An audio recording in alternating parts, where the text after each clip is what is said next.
Okay, let's see. So let's see here. There's a question in the chat. Okay. Loretta doesn't have access to the Google Share Drive. Is Oh, there any really? way we could email her the no, Oh, Loretta? wait, she just came back and she said she does. So that's good. Loretta just came back and she just chatted that she does have access. Okay, good. Vonda Good, Bryant. good. Good, It's good. Vonda Okay. Bryant who doesn't have access. Oh, Not, Vonda, I did email it today too. Again, Vonda. I can't access Google. My county won't allow me. Oh, It's a block. It gives a block. So I mean I have oh, all the handouts, but I can't access the Google Drive. Okay, just to y- like, I can't. Okay. yes, yes. I wondered if you can look at it from home. Can you? I Or probably no? could put it on my personal email and look at it from home. Yeah, I Yeah, probably because could. there's a lot, I'm going to be honest, there's a lot of resources. You might want to keep some of them. Okay. All right. Thank you. Yeah. So when I'm setting up, I think I mentioned this yesterday. When I'm setting up my tutor training room, I like to use tablecloths. I like to put posters out. I even tape up a list of local restaurants where people can go to lunch. I put all kinds of things out there. I love tables with like manipulatives out. These are the little letters, the nanograms or the Scrabble apples. I like to put things out. I mentioned that to you yesterday. The other thing I like to do when I go out and speak to a group, or even when I'm at my new tutor training, I will usually hold up this and I will say, now as a trainer, if I want to get a response from my participants and I'm going to ask a question, I always tell them what I expect. So I would say, I'm going to ask a question and I would like to see a show of hands. I would like to see a show of hands. How many people remember that they learned to read with Dick and Jane? Did you learn to read with Dick and Jane? Yeah, and then I will wait to see how many people, but that's a trainer tip. You want to tell them what you expect, otherwise they won't actually answer it. So if I actually say to them, I want to see a show of hands. How many people remember that they learned how to read by Dick and Jane? If not, they may have learned more phonics, or they may have learned a combination. Now, Pro Literacy does recommend both. They say sight words. Dick and Jane is sight words, right? Run, spot, run. It's that repetition of the simplistic words. Run, spot, run. You know, go, Jane, go, or whatever it is. But Pro Literacy does say both. They say that you need the phonics and the sight word combination for the most success. And phonics is, remember, being able to attach that sound to a symbol, being able to sound out those words. So, but I always bring a book like this just for excitement. Even when I go out and speak to a group, I bring stuff. Bring some of these. I always bring the Let's Start book and I show them the Let's Start book. I hold it up and I say, this is the book that our program uses. And Faye mentioned it yesterday or Tuesday, that you don't have to be a teacher. You don't have to have an educational background. You just basically have to have patience and be willing to learn, and we will give you the tools in the toolbox. But I usually bring the Let's Start book when I go speaking to groups. Yeah. And then my whole room, I have all kinds of things. These are reading rods. These are word families. These are actually great. These I got off Amazon. And they're basically little cubes that you just put together. Like here's fell. And you can just change these out, word families. They make all kinds of little kits. The brand is Hand to, like a letter to, mind, Hand to Mind. They have their own website, but Amazon's actually pretty cheaper for these than others. And then, of course, you probably know about the Dollar Tree, has all these sight word things, right? Have you ever gone into the Dollar Tree and seen all these sight word kits? So these are sight words. This is kindergarten sight words right here. And these are first grade sight words. And if I have a tutor training, and I will sometimes put together a little kit, and sometimes I'll raffle them off. You know, I'll put a couple of these in, I'll put some paper clips or some notepads, pens, a couple little fun things. The index cards are great. They want to make flashcards, and I will raffle that off after they've turned in their tutor agreement. So what I'll say is, I need your tutor agreements. I'll put them all in a big box, you know, bowl here. And after I have your tutor agreement, I'm going to pull, and somebody's going to be the winner. And this way you're going to walk out of here with your little kit, your little training kit. I'm sorry, somebody wanted to know the blocks. It's hand, like HAND, hand, two, like the number 2, and mind. Hand to mind. Yeah. And like they said, they make a reading rods. They're called reading rods, I guess. Yeah, reading rods. So they make these in all kinds. This is the I think they even make phonics. This is the word families. So in my training, I have all these little things on the tables. So when we take a 10-minute break or something, people can get up and look around, or if they need to stand up. They love to look at everything. I put books out on the tables for them to look at. All different kinds of things. So let's see. Is there anything else I wanted to share real quick? Susan, Yes. I had a question on the tutor agreement. So I think Yes. you mentioned earlier that you try and get them to commit for a full year. Yes. You know, in Florida, we're like South Sarasota County. We have a lot of snowbirds. Yes. So, you know, we're trying to really encourage them. Please do not stop working with your student during those 3 to 5 months. You know, Yes. use Skype, use Zoom.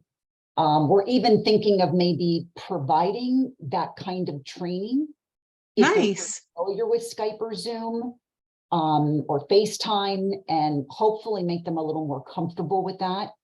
But I mean, what if they don't sign the tutor agreement or say they don't? Yeah. They don't want to. Yeah. I mean, we just I've- tutors, so Yeah. I've actually had, believe it or not, that's kind of why I started giving like the little gift.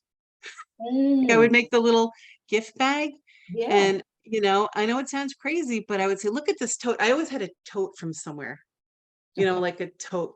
I'd have a tote, and I'd have a couple of those sight word things, and like I said, whatever I could put in there. Yep. You know, and I would say, but I need you to fill out your tutor agreement. Everybody sign that. Let's put it in the bowl, and then I'm going to pick a winner. You know, you know, Good they idea. did it. Yeah. They actually did it. I was surprised because I worked in Florida for 20 years, and they would actually fill it out. All right. You know, it was a little motivation, I guess, to get them to do it. Definitely. Okay. Thank you. Thank you. So, yeah. One thing Yeah. you might be consider doing is do some team teaching. And if you have 2 tutors working with some students, like it doesn't have to be a huge class, maybe 2 tutors and 4 students. They get used to the 2 people, and then when the snowbird leaves, you don't have to use Zoom or Skype. You have somebody left there to carry on. That's one alternative. And support for learning how to use Zoom and how to Zoom with your students.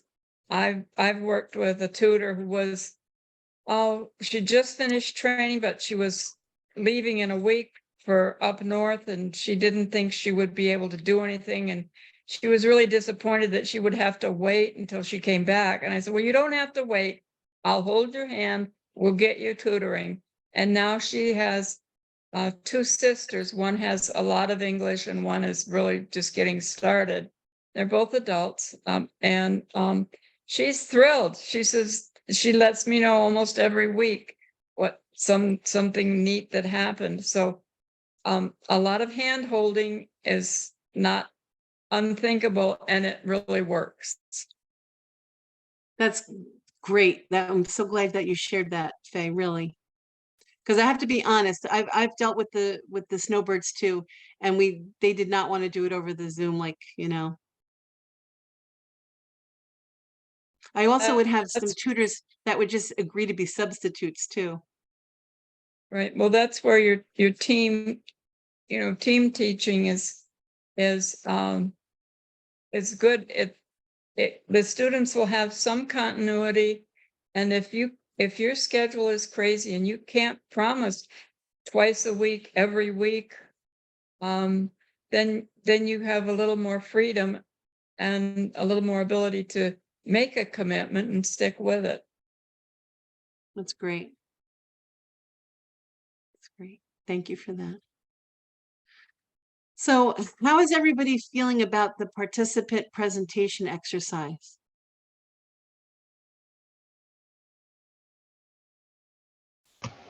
How do I upload a PowerPoint to Zoom? Oh, okay. So you can actually email it to Zara and myself. I did on the Google Share Drive, I did start a participant presentation folder. I haven't shared it with you yet because some people actually sent me their presentation already. And I haven't shared it yet with you because I wanted more to come in before I shared it. But you can actually email it to Zara and myself, and we'll make sure it gets up there. And then you will be able to see everybody's presentation. And yeah, there's a Yeah, really great, yeah, yeah. there's a really great one in there. I've done my presentation, but it's not PowerPoint. It's just narrative. Is it Okay. okay? Is it okay if I email it to you? And if I can come up with Yes. 4 slides, I might do Yes. that. That sounds great. That sounds And great. do you need to know what the topic is before? No. I mean, do you need to approve the topic? No, when I've taught this, I've never assigned a topic or never required to know. Um, I think I mentioned this the other day when I took the class, I was assigned graphic organizers. Oh, So, yeah, um, so cool. yeah, I want it to be relevant to what you would actually use. Right, I want it right. to be, Yeah, so I think mine's basically going to be goal setting, although not everybody uses that. I, perfect.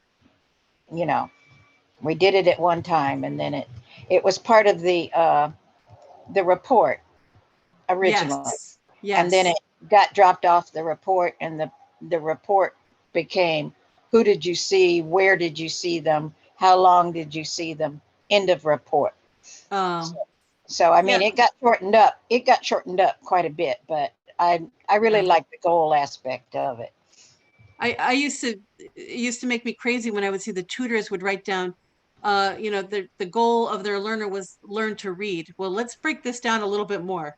Let's, what are we going to start with? Some sight words, maybe we're going to start with, or want to learn, want to get past GED math. Okay, well, are we going to learn fractions? Are we going to learn our multiplication tables? Let's break this down a little bit more. So I think Right, that's where you're going, Mona, right? right. Like, what are we going to work on first, and Yeah. what direction does the learner want to go? They're kind of passive, but you got to pull it out. Yes, absolutely. Absolutely. Anybody else have any questions, or let me rephrase that. Remember, we talked about what questions do you have?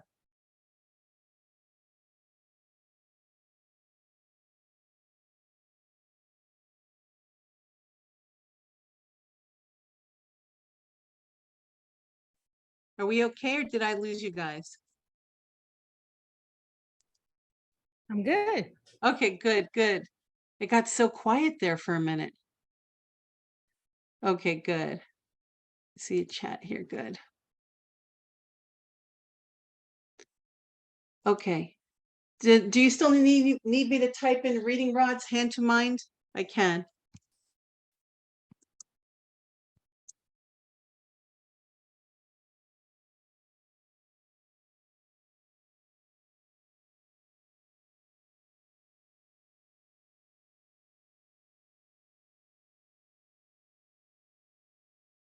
Reading rods, and it was word families.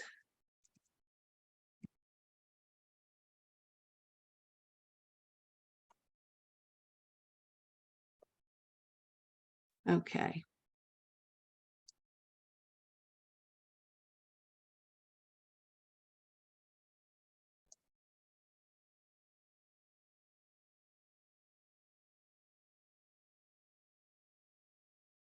Are we that silent? I just want to make sure we're still together. I just typed in hand to mind reading rods word families because somebody was asking about that. If anybody needs a presentation topic, you know, who do you serve? Are you more of an English language learner? Are you more focusing on, you know, the word families? You know, think about if anybody wants to reach out to me and ask me more, if you need a resource, you know, I'm happy to send you some stuff. Yeah. So some English language, maybe you want to do total physical response. Maybe you want to do dialogue. I love dialogue and role playing. There is one slide for you in the Google Drive, but you can do all kinds of scenarios with dialogue or role playing. I think it's great. You know what I mean when I say that? Like, you know, that's a big thing for an English language learner, like to go into the deli, for example, and ask for, you know, a half a pound of sliced American cheese or whatever, you know, just having that conversation. And what would the deli person say? And then what would the, you know, the person making the purchase say? And then they switch roles. And, you know, those are great everyday scenarios. You know, being pulled over by a policeman, how would you handle that? You know, going into a bakery, having a conversation with a child's school teacher. You know, those are great. Dialogue is really important. So yeah. All right.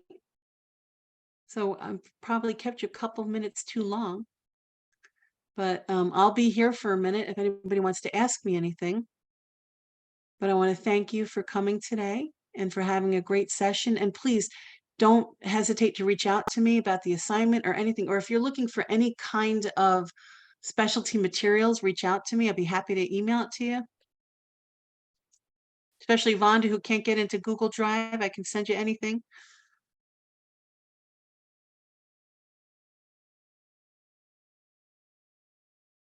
I want to thank you.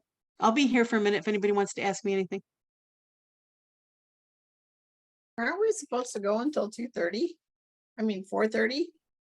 Oh, Today? No, no, today's today is 4. now 4. o'clock. I see that now. I'm looking at it. I was like, wait, we're done early. Okay. Yeah, it was like we figured it out. They wanted to have like about 12 hours or something. But I'm here if you Ah. want to ask me anything. Oh, it was good. I like this. You guys just want to keep on going. I like this. Thank you. Bye. Thank you. Thank you.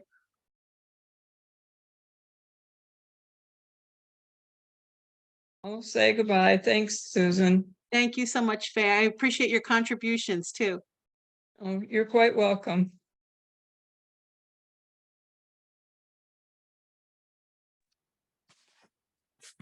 Okay, so I muted so I could go make the dogs their dinner, but Okay, Linda. I do have a question. Have you Sure. ever heard of an approach called structured word inquiry? Structured wording inquiry?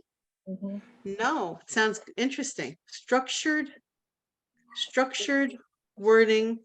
Inquiry. As you were talking about presentations, I was thinking, well, maybe I want to do it on structured word inquiry. Or Mhm. I learned about it.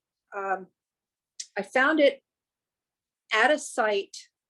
The Midwest branch of the International Dyslexia Association has an enormous library of webinars. Oh, wait, I want to write that down. Who is it? International, let me find the link and I'll Okay. post it tomorrow or the next session. Okay, cool. I had my first learner had dyslexia and spelling was her big issue. So I wanted to learn a little bit more about dyslexia and a little bit more about how to teach spelling. And it was a few webinars on that site where I learned about structured word inquiry. Structured word inquiry is an approach that was developed by a guy named Pete Bowers out of Canada. He is also dyslexic. Oh, But he approaches he looks at word analysis the way you might look at a research question. But he also teaches, and he teaches this to kids as young as kindergarten and first grade. And I know it was one of those things that I thought, I wish someone had taught me that when I was in school, because it would have made things a lot clearer. He takes a word, usually a compound word, and he finds out what's the root, and we had, I took a bunch of his classes. So we had some debates about word roots, but and then he looks at the word root and he defines the word root. And then he looks at all the suffixes and prefixes that you can attach to that word root. And he makes a word matrix. Oh, wow. Now, the one that I remember is the root is struct, struct, which means build.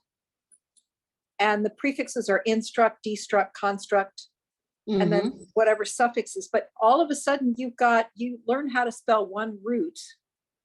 And all of a sudden you've got 12 or 14 words that all basically relate to that same definition. I just thought it was a really powerful. I'm going to have to research this. That's interesting. That's what I love. That's what I love about this. And yeah, I can't wait for you to tell the others about this. This is great. And I'm going to research this. Okay. So I have 2 potential topics that I could present on then. And I may just put together two presentations and. Wow.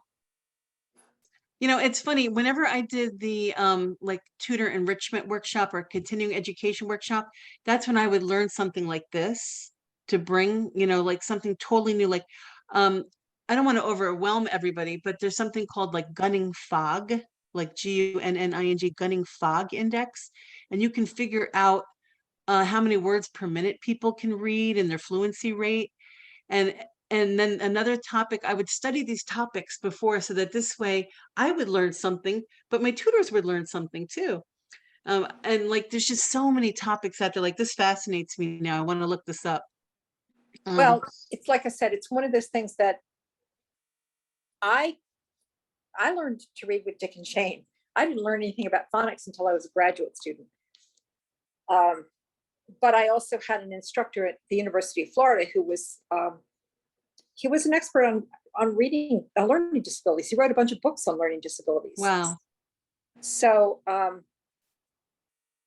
had I not discovered him until I was at the end of my graduate career in occupational therapy, I might have changed my major to education. He was that kind of an instructor.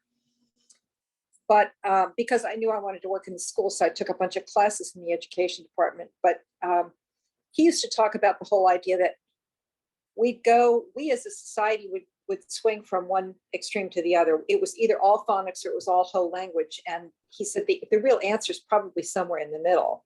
Yes, absolutely. And now when I'm reading about the science of reading, I'm saying phonics, phonemic awareness, fluency, vocabulary, comprehension, 5, 6, 7 different elements that are so important. But like I said, learn something every day. Exactly. That's what makes you a great tutor and a great trainer. Yeah, well, I was pretty evenly matched in all 4 quadrants. 36, 36, 37, 38, and 39. Wow. Or something like that were the scores. You're a perfect balance, Linda. You're perfect. Well, no, nobody's perfect. But I'm old. We're wise. You're wise. Yeah, You're wise. Wise. Been around. Okay, well, okay, I'll get the link to the International Dyslexia Association, the branch that has all those webinars, because it's fascinating. They've got a lot of them and they're free. Have you ever heard, I'm going to show this next time. Have you ever heard of this Erlin? Have you ever heard of this Erlin? Oh, yeah. Okay. Yes. I'm actually certified screener.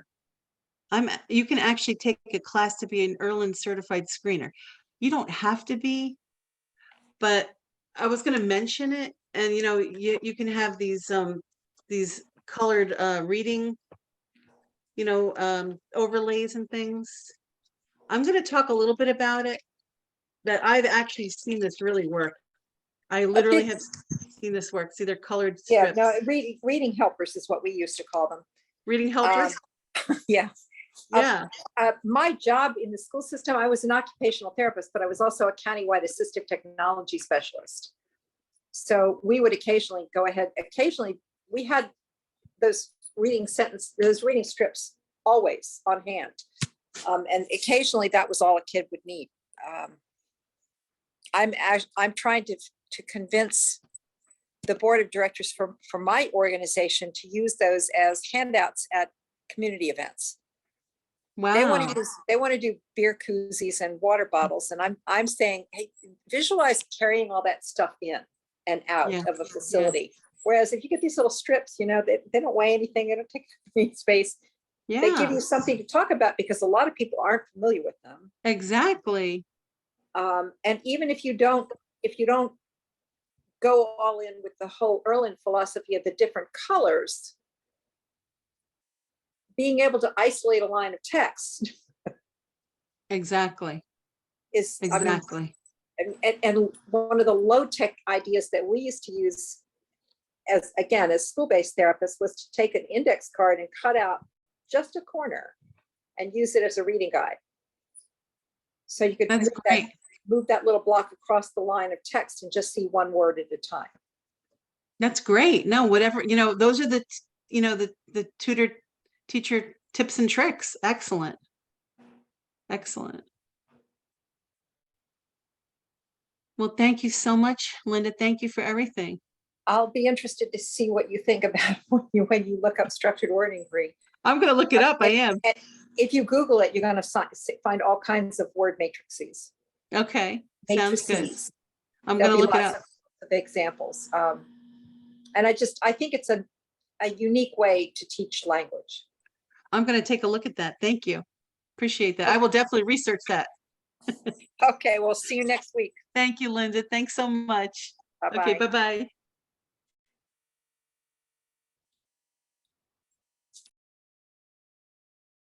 Okay, Zara, thank you. I think they wanted to go till 4:30 today. Oops, I'm muted. I know, that's so good. Everyone's happy.